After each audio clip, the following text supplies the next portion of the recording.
ஆயுர்வேதம் ஒரு பொக்கிஷம், நம் ஆயுள் நீட்டக்கும் அற்புதம். டாக்டர் ஸ்ரீவர்மாஸ். இந்த சிறப்பான நிகழ்ச்சிக்கு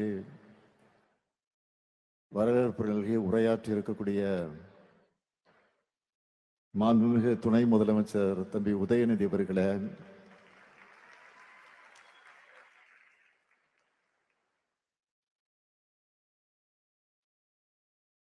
அமைச்சர் பெருமக்களே, அனைத்து மாவட்டங்களில் இந்த நிகழ்ச்சி நடைபெற்றுக் கொண்டிருக்கிறது. இதே உடல் நிகழ்ச்சி நடந்து கொண்டிருக்கிறது. அந்த நிகழ்ச்சிகளில் பங்கேற்று சிறப்பித்துக் கொண்டிருக்கக்கூடிய மாண்புமிகு அமைச்சர் பெருமக்களே, சட்டமன்ற நாடாளுமன்ற உறுப்பினர்களே, நிகழ்ச்சியில கலந்து கொண்டு சிறப்பித்துக் கொண்டிருக்கக்கூடிய அருமை நண்பர் நாடாளுமன்ற உறுப்பினர் TR பாலு உள்ளிட்ட சட்டமன்ற உறுப்பினர்களே, சென்னை பெருநகர மாநகராட்சியுடைய மேயர் உள்ளிட்ட உள்ளாட்சி அமைப்புகளின் பிரதிநிதிகளே, தலைமைச் செயலாளர் திரு முருகானந்தம் IAS அவர்களே, சிறப்பு விருந்தினர்களாக கலந்து கொண்டிருக்கக்கூடிய காந்தியவாதி, சமூக சேவகி, 100 வயதை கடந்து இந்த நிகழ்ச்சியில கலந்து கொண்டு நம்ம எல்லாம் சிறப்பித்துக் கொண்டிருக்கக்கூடிய பத்மபூஷன் திருமதி கிருஷ்ணம்மாள் ஜெகநாதன் அவர்களே, பூப்பந்து விளையாட்டு வீராங்கனை செல்வி துளசிமதி முருகேசன் அவர்களே, பல்வேறு துறைகளில் சாதனை படைத்திருக்கக்கூடிய சகோதரிகளே, சான்றோர் பெருமக்களே, திரைக்கலைஞர்கள், புரட்சி தமிழர் என்னுடைய அன்புக்குரிய சத்யராஜ், திருமதி ரோகிணி உள்ளிட்ட கலை உலகத்தைச் சார்ந்த சகோதர சகோதரிகளே, கலைஞர் மகளிர் உரிமை தொகை பெறக்கூடிய பயனாளி பெருமக்களே, என்னுடைய பாசத்திற்கும் பேரன்பிற்கும் உரிய மகளிர் சுய உதவி குழுவை சார்ந்திருக்கக்கூடிய சகோதரிகளே, தாய்மார்களே, பத்திரிகை மற்றும் ஊடகத்துறை சார்ந்த நண்பர்களே, உங்கள் அனைவருக்கும் என்னுடைய அன்பான வணக்கம். என்னை அண்ணனாக, தம்பியாக ஏத்துக்கிட்டு பாச பிணைப்போடு உங்க குடும்பங்கள்ல ஒருவனா நினைக்கிற பாசமிகு சகோதரி அனைவருக்கு என்ற அன்பான வணக்கம்.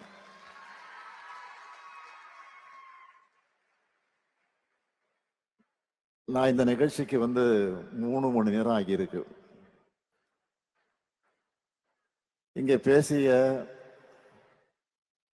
எல்லோருடைய பேச்ச கேட்டேன்னு சொல்றதை விட, நெஞ்சை உருக்குற தன்னம்பிக்கையும் புது நம்பிக்கையும் கொடுக்கிற உங்களுடைய கதைகளை பேச்ச கேட்டு மகிழ்ச்சின்னு சொல்றதை விட நிகழ்ச்சியில இருந்தேன்னு தான் நான் சொல்லணும். உள்ளத்துல இருந்து பேசின உங்களுக்கு உற்சாகமா கைத்தட்டல்களை வழங்கின சகோதரிகள் அனைவருக்கும் என்னுடைய நன்றி நன்றி நன்றி. என்னுடைய நன்றி என்பது இந்த கடமையை சிறப்பா, இன்னும் சிறப்பா ஆற்றணும் என்ற உணர்வோட வெளிப்பாடு. இந்த நிகழ்ச்சிக்கு சிறப்பு விருந்தினரா 2 பேர் அழைச்சிருக்கிறோம். ஒருவர் மரியாதைக்குரிய அம்மா கிருஷ்ணம்மாள் ஜெகநாதன் அவர்கள் தன்னுடைய 100 வயதுல நிறைவாழ்க்கை வாழ்ந்து பொது வாழ்க்கையில வெற்றி பெற்றவங்க, ரொம்ப பொருத்தமானவங்க.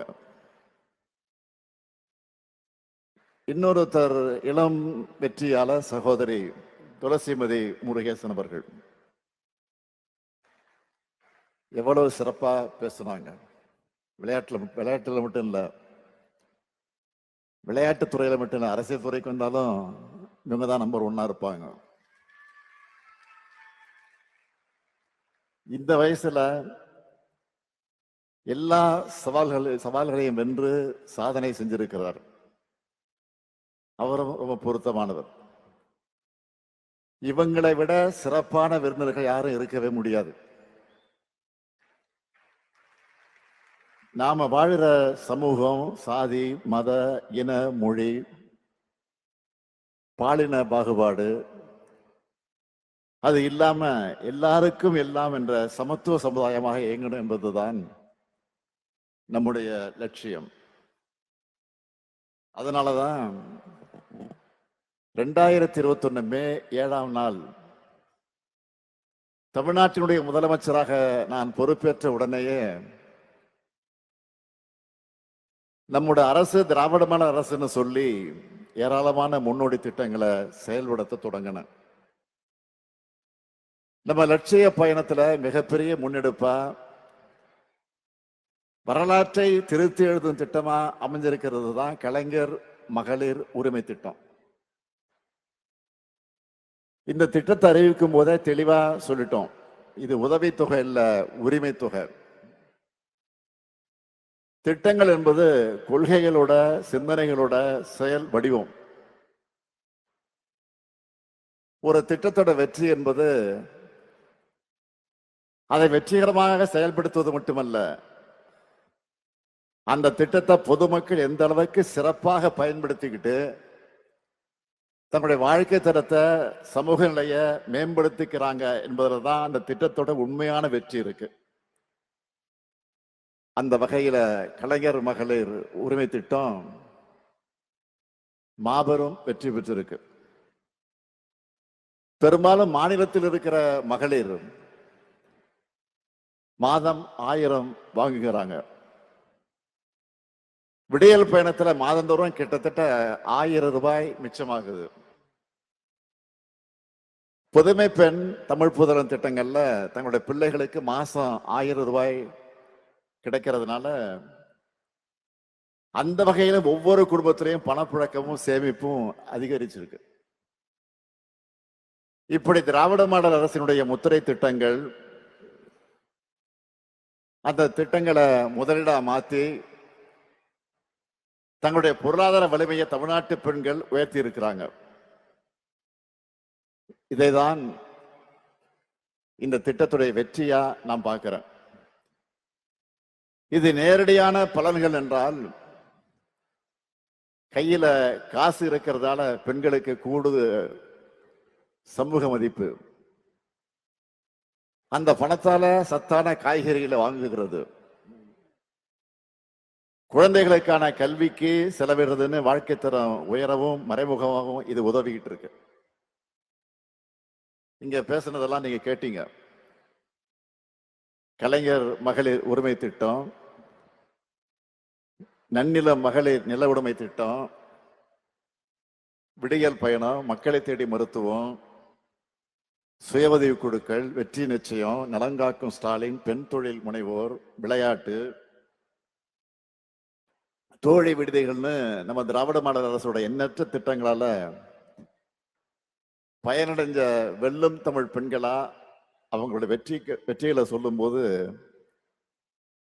திராவிட இயக்கத்தோட தொண்டனா எனக்கு அளவில்லாத பெருமை உண்டாகி இருக்கு. இந்த கலைஞர் மகளிர் உரிமை திட்டத்தோட வெற்றியினுடைய உச்சம் என்ன தெரியுமா? அண்டை மாநிலங்களுக்கு கூட இந்த திட்டத்தை தங்களுடைய மாநிலங்கள்ல செயல்படுத்திக்கிட்டு இருக்காங்க. இன்னும் சொல்றேன், மக்கள் நல திட்டங்களை இலவசங்கள்னு கொச்சைப்படுத்துறவங்க கூட இந்த திட்டத்தை அவங்க மாநிலங்களை செயல்படுத்த தொடங்கிட்டாங்க. மத்திய பிரதேசம், மகாராஷ்டிரா, சத்தீஸ்கர், ஒடிசா, புதுச்சேரி, அது மட்டுமல்ல இப்போ கர்நாடகா, ஜார்க்கண்ட், இமாச்சல பிரதேஷ், மேற்கு வங்கம், சிக்கிம் என 10 மாநிலங்கள்ல உரிமை தொகை. மகளிர் மறுமலர்ச்சிக்கான திட்டமா உயர்ந்து நிக்குது. இதையெல்லாம் நான் மேடை அலங்காரத்துக்காக, பெருமைக்காக சொல்லுகிறேன் என்று யாரும் கருத வேண்டாம். நாம கொண்டு வந்து செயல்படுத்தப்பட்ட இந்த திட்டத்தால சமூகத்தில் ஏற்படுத்தி இருக்கக்கூடிய தாக்கம் குறித்து பொருளாதார அறிஞர்கள் ஆய்வு செஞ்சு அறிக்கையாகவே வெளியிட்டு இருக்கிறாங்க.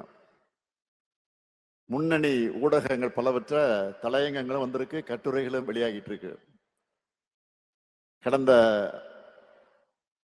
ஆண்டு மார்ச் மாசம் 27ஆம் தேதி தினத்தந்தி பத்திரிகையில ஒரு தலையங்கம் எழுதியிருந்தாங்க. அந்த தலையங்கத்துல ஒரு கார்ட்டூனும் போட்டிருந்தாங்க. அதுல மகளிர் சுயமரியாதையோட வாழ நான் 3 திட்டங்களை செயல்படுத்தி இருக்கிறதாக போட்டு, புதுமை பெண் திட்டம், விடியல் பயணம், நடுநாயகமாக இருக்கக்கூடிய கலைஞர் உரிமை திட்டம் ஆகிய அரியணைகள்ல பெண்கள் உட்கார்ந்து இருக்கிறதாக வரைஞ்சிருந்தாங்க. அதோட மகளிர் சமுதாயத்தை கை தூக்கி விடுவதற்காக இந்த திட்டங்கள் காலாகாலத்திற்கு பெயர் சொல்லும் திட்டங்களாக இருக்குன்னு பாராட்டி எழுதியிருந்தாங்க. இந்த பாராட்டுக்களை எல்லாம் தலையில ஏத்திக்காம நெஞ்சில ஏந்தி தந்தை பெரியார், பேரறிஞர் அண்ணா, தலைவர் கலைஞர் ஆகியோர் வழங்கி இருக்கக்கூடிய உணர்வோடு சொல்றேன், இந்த 1000 ரூபாய் என்பது ஒரு தொடக்கம் மட்டும்தான். 10 ஆண்டுகள் பாழ்படுத்தப்பட்ட தமிழ்நாட்டோட வளர்ச்சியை மீட்டெடுத்து வரலாற்றிலே இல்லாத அளவுக்கு, இந்தியாவிலே எந்த மாநிலமும் சாதிக்காத அளவுக்கு பொருளாதாரம் வளர்ச்சி அடையும். 16 விழுக்காடு ஜிஎஸ்டிபி வளர்ச்சியும் நம்ம திராவிட மாடல் அரசு சாத்தியப்படுத்தி இருக்கு. இந்த வளர்ச்சியில மகளிருக்கான பங்கு நிச்சயம் கிடைக்கணும்னு நினைச்சேன். கலைஞர் மகளிர் உரிமை திட்டத்தில் இதுவரைக்கும் 13,75,492 சகோதரிகளுக்கு மாசம் 1000 ரூபாய்னு இதுவரைக்கும் 28,000 ரூபாய் வழங்கி இருக்கிறோம். எண்ணிக்கையை உயர்த்தணும்னு சொன்னேன். அதுக்காக மக்களுடன் ஸ்டாலின் முகாம்கள் மூலமா விடுபட்ட மகளிரும் விண்ணப்பிக்கலான்னு அறிவிச்சு இன்னைக்கு காலையில 16,94,339 பேருக்கு அக்கௌண்ட்ல 1000 ரூபாய் போட்டுட்டோம். இனிமே தமிழ்நாட்டில் இருக்கிற 1,30,69,831 சகோதரிகளுக்கு 1000 ரூபாய் மாசம் மாசம் தொடர்ந்து கிடைக்கும். தலைநிபரும் தமிழ்நாட்டில் பெண்கள் உயர்ந்து நடைபோட நிச்சயம் உரிமை தொகையும் உயரும், பெண்களுடைய உரிமையும் உயரும். உறுதியா சொல்றேன், எதிர்காலத்தில் வரலாற்று ஆசிரியர்கள் வரலாற்று எழுதும் பொழுது மகளிர் முன்னேற்றத்தினுடைய புதிய அத்தியாயத்தை ஸ்டாலினுடைய திராவிட மாடல் ஆட்சியில தொடங்குச்சுன்னு தான் எழுதுவாங்க. இந்த உரிமை தொகை உங்களுடைய உயர்வுக்கு மட்டுமல்ல, உங்க மகள்களோட, உங்க மகன்களோட கல்விக்கு பயன்படணும்னு விரும்புகிறேன். கல்விதான் சிறந்த முதலீடு, யாராலும் அழிக்க முடியாத சொத்து. அது தலைமுறைகள் தழைக்க பெண்கள் முன்னேற்றமும் அதுக்கு பெண் கல்வியும் அவசியம். நீங்க முன்னேறி வந்து சிறகடிச்சு பறக்கணும், ஆணும் பெண்ணும் சரிநிகர்னு சாதனைகள் படைக்கணும். அதுக்கு உங்க சகோதரனா, உங்கள் குடும்பத்துல ஒருத்தனா இந்த முத்துவேல் கருணாநிதி ஸ்டாலின் என்றைக்கும் இருப்பேன். நன்றி, வணக்கம்.